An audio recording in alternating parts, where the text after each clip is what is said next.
சமூக வலைதளங்கள்லையும் சரி, சில பிரிண்ட் மீடியாஸ்லையும் சரி, சில பொதுமக்கள் பேனர்ஸாகவும் சரி, அந்த பாதிக்கப்பட்ட சிறுமியுடைய புகைப்படத்தையும் பெயரையும் தேவையில்லாமல் பயன்படுத்துறீங்க. அது சட்டப்படி ஒரு குற்றம்.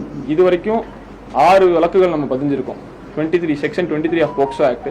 இனிமேல் பயன்படுத்தினீங்கன்னா கண்டிப்பா எல்லா நபர்கள் மேலேயும் அந்த நபர்கள் யாரெல்லாம் அந்த குழந்தையுடைய பெயரையோ இல்லை புகைப்படத்தையோ வந்துட்டு வெளியிடுறாங்களோ அவங்களுடைய அந்த நபர்கள் மேலேயும் சரி, அந்த நபர்கள் பின்னணியில் இருக்கவங்க யார் இந்த மாதிரி பண்ண தூண்டுறாங்களோ அவங்க மேலேயும் செக்ஷன் 23 ஆஃப் போக்சோ ஆக்ட்ல எஃப்ஐஆர் ரெஜிஸ்டர் பண்ணுவோம். இப்போ சிசிடிவி கேமராஸை இந்த மாதிரி சம்பவங்கள் நடக்காமல் இருக்கிறதுக்கு ஒவ்வொரு கிராமங்கள்லையும் இன்னும் அதிகப்படுத்துறதுக்கு இன்னும் 10 சிசிடிவி மினிமம் ஒரு கிராமங்களில் இருக்கணும் அப்படின்ற மாதிரியான ஒரு இன்ஸ்ட்ரக்ஷன் நம்ம கொடுத்துருக்கோம்.